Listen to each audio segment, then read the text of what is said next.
एक बार एक किसान भगवान से बहुत ही नाराज हो गया। किसान बहुत मेहनती था, बहुत मेहनत से वह खेतों में अनाज उगाता, उसकी देखभाल करता, पर अक्सर उसकी फसल खराब हो जाती। कभी सूखा पड़ जाता, कभी बाढ़ आ जाती, कभी तेज धूप, कभी आंधी, कोई न कोई कारण बन ही जाता कि उसकी फसल खराब हो जाती। एक दिन वह किसान गुस्से में आसमान की ओर देखकर भगवान से कहा, हे ईश्वर, आपको लोग सर्वज्ञता मानते हैं कि आप सब जानते हैं, कहते हैं कि आपके इच्छा के बिना एक भी पत्ता नहीं हिलता, पर मुझे तो लगता है कि आप छोटी सी छोटी बात भी नहीं जानते।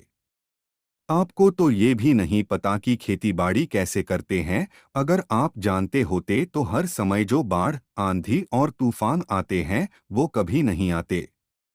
आप नहीं जानते कि कितना नुकसान उठाना पड़ता है हम किसानों को। यदि आप मेरे हाथ में यह शक्ति दे दे कि जैसा मैं चाहूँ वैसा मैं मौसम कर दूं, फिर आप देखना मैं अन्य के भंडार लगा दूंगा।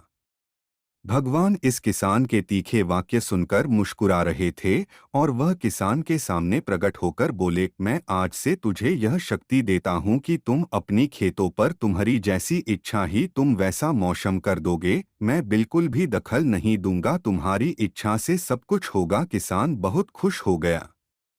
किसान ने गेहूं की फसल अपनी खेतों में बोई। जब उसे लगा कि खेतों को धूप चाहिए तो खेतों को धूप मिले, जब पानी बरसना चाहिए तभी पानी बरसा। आंधी, तूफान, बाढ़ कुछ भी उसने अपने खेतों पर आने नहीं दिया। किसान के खेत में इस वर्ष ऐसी फसल हुई जैसी कभी नहीं हुई थी।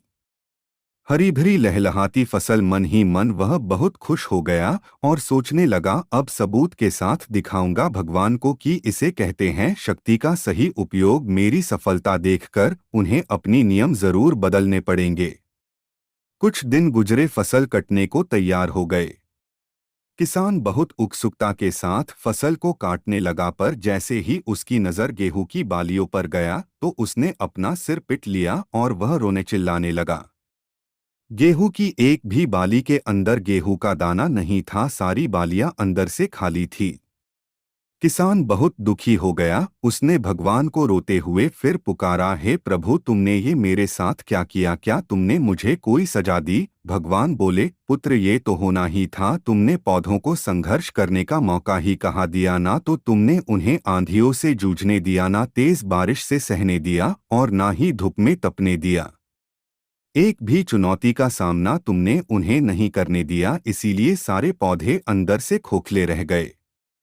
जब आंधी, तूफान, तेज बारिश और धूप पड़ती है तभी ये पौधा अपने अस्तित्व को बचाने के लिए संघर्ष करते हैं, और इसी संघर्ष से एक बल पैदा होता है जिसमें शक्ति होती है, ऊर्जा होती है। और यही ऊर्जा पूर्ति तेरे गेहूं के दानों की तरह जो नहीं फूटी। तूने उन्हें कठिन परिस्थितियों से गुजरने ही नहीं दिया जहां उनके अस्तित्व का जन्म होता। सारे बालियां इसीलिए खाली है, इसमें एक भी गेहूं का दाना इसलिए नहीं है क्योंकि तुमने अपने पौधों को संघर्ष कराया ही नहीं।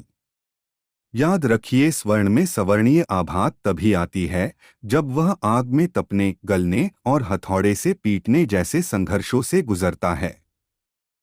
कोयले का टुकड़ा हीरा तभी बनता है जब वह उच्च दाब और उच्च ताप की मुश्किल परिस्थितियों से गुजरता है। इसी तरह यदि हमारी जिंदगी में कोई संघर्ष ही ना हो, कोई चुनौती ही ना हो, तो हम भी गेहूं की बालियों की तरह खोखले रह जाएंगे, कोई अस्तित्व नहीं होगा हमारा।